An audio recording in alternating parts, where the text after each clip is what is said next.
Buenas noches, soy Rafael Sánchez Concha Barrios, historiador y profesor en la Pontificia Universidad Católica del Perú.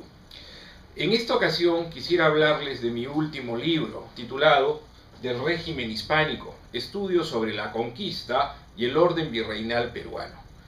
Este libro reúne mis artículos académicos, mis investigaciones también en torno de la conquista del Perú, especialmente en un caso de ampliación menor que viene a ser un conjunto de entradas iniciadas por Pedro de Candia desde el Cusco. Pedro de Candia se lanzó sobre lo que hoy viene a ser el Manu, Madre de Dios, y al lugar que se denominó el país de Ambaya, que fue por supuesto una quimera, no existía tal país maravilloso, pero recorrió esa parte de nuestra Amazonía meridional y le siguió en la expedición Peransúrez de Campo Redondo, que llegó hasta el río Beni. El descubrimiento del Beni se debe justamente a este último conquistador, al capitán Peransúrez de Campo Redondo. Luego la conquista de ambos capitanes, desde Laricaja hasta Tarija, con la pretensión de conquistar a los indios chiriguanos, y esta vez en compañía de Diego de Rojas. Bueno, este trabajo es el único que aborda de forma monográfica un tema de conquista, y los otros vienen a ser estudios sobre historia de las ideas en el virreinato temprano, y también sobre algunos casos de historia social. Bueno, los que abordan historia de las ideas se refieren fundamentalmente al concepto del cuerpo místico de la República. ¿Qué cosa es el cuerpo místico de la República? Es iglesia, es Estado, es sociedad, imaginados como un cuerpo humano con vocación de trascendencia, en el que cada uno de sus miembros cumple una función de acuerdo con una tarea asignada por Dios.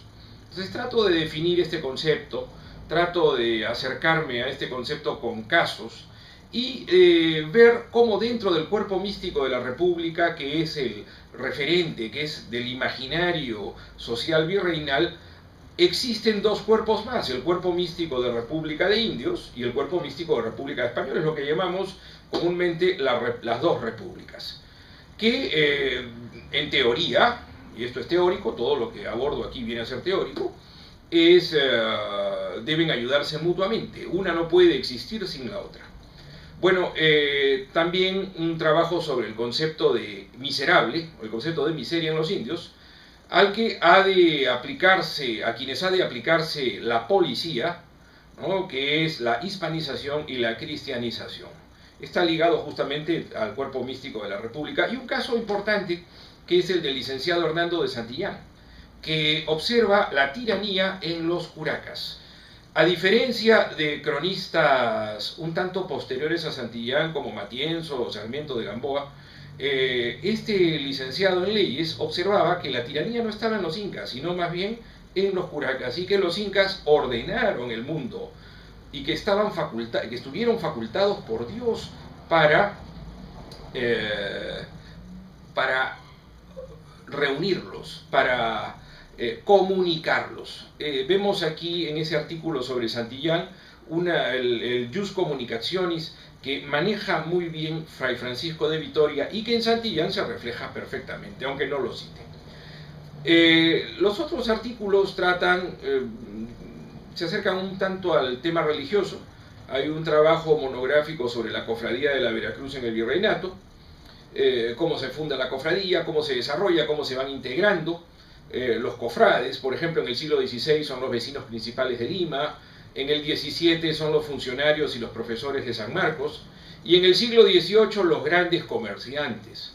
Entonces, la cofradía de la Veracruz nos hace ver justamente la evolución de la sociedad en el ámbito del cuerpo de República de Españoles. Primero, conquistadores, vecinos principales, luego funcionarios, y en el siglo XVIII grandes comerciantes que se convierten, por supuesto, en grandes vecinos, y que obtienen títulos de nobleza. El otro trabajo, hay un trabajo también sobre Alonso Mejía Bedoya y su ascendencia y parientes colaterales, colateralidad. Justamente veo pues a los antepasados del jesuita Alonso Mejía Bedoya, un ignaciano, uno de los ignacianos más importantes de fines del siglo XVII y de principios del siglo XVIII, discípulo del padre Francisco del Castillo, del siervo de Dios limeño, y trato de demostrar cómo estaba emparentado pues con lo más granado de la sociedad limeña. Por ejemplo, sobrino de él fue Pedro José Bravo de Lagunas, un gran jurista, un gran tratadista, con una propuesta pues interesante, ¿no?, en torno de temas sociales. También hay un trabajo sobre el robo de la Eucaristía de Lima en 1711. En enero de 1711 un sujeto llamado Fernando Hurtado de Chávez robó el cáliz de la iglesia, un cáliz que contenía 100 hostias consagradas de la iglesia de la parroquia del Sagrario de Lima, o del Sagrario Catedralicio de Lima, sin saber que en el cáliz pues había 100 hostias consagradas. Bueno, este sujeto entró en pánico porque no sabía qué había hecho. Había robado el cuerpo de Cristo y lo enterró. Él lo que quería era robarse el cáliz, no las hostias, no tenía un propósito profanador. Pero la profanación que produjo una alteración de la sociedad. Entonces lo que trato de demostrar es justamente que la Eucaristía es una suerte de medidora de las aspiraciones ultraterrenas de la sociedad barroca, en el contexto del cuerpo místico de la República. Y por último, hay un trabajo sobre una familia de origen converso portugués, apellidada Fausto Gallegos, que forma parte de la ascendencia del conde de Casadávalos. Trato de demostrar cómo el geniarca de esa familia, el capitán Diego Fausto Gallegos, natural de Elvas, en el Portugal, fue un comerciante muy próspero, llegó a reunir $500,000 de pesos antes de su muerte, pero a pesar de su gran fortuna, nunca pudo ingresar, ni él ni sus hijos, a una orden de caballería, que era la aspiración de muchos señores principales de la República de Españoles, ser caballeros de Alcántara, de Calatrava, de Montesa o de San Juan. Fue imposible para él. Justamente ¿por qué? Porque su ascendencia no era pues limpia de sangre.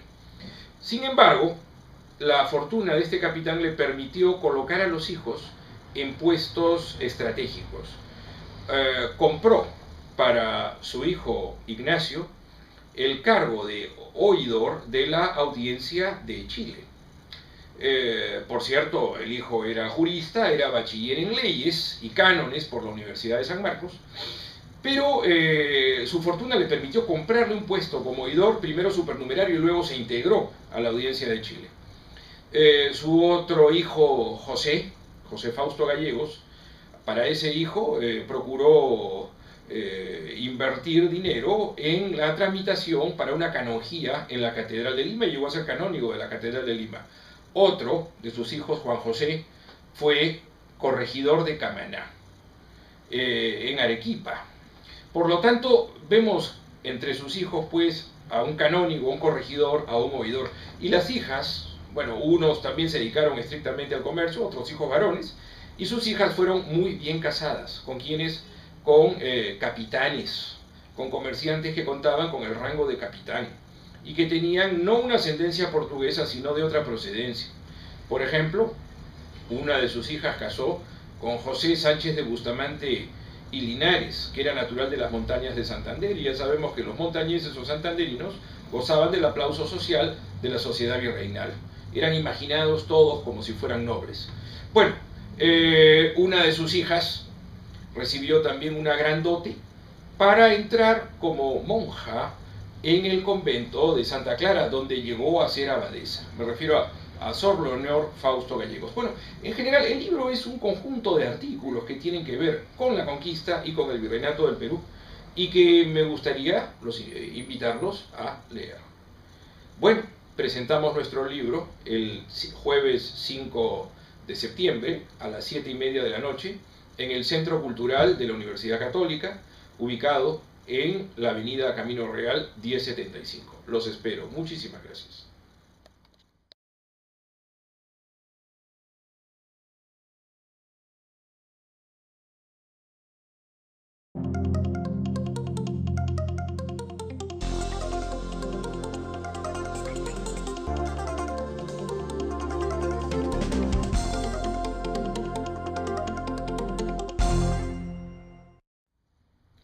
Buenas noches, soy Rafael Sánchez Concha Barrios, historiador y profesor en la Pontificia Universidad Católica del Perú. En esta ocasión quisiera hablarles de mi último libro, titulado Del régimen hispánico, estudios sobre la conquista y el orden virreinal peruano. Este libro reúne un conjunto de entradas iniciadas por Pedro de Candia desde el Cusco. Pedro de Candia se lanzó sobre lo que hoy viene a ser el Manu, Madre de Dios, y al que se unen mis artículos académicos, mis investigaciones también en torno de la conquista del Perú, especialmente en un caso de ampliación menor que viene a ser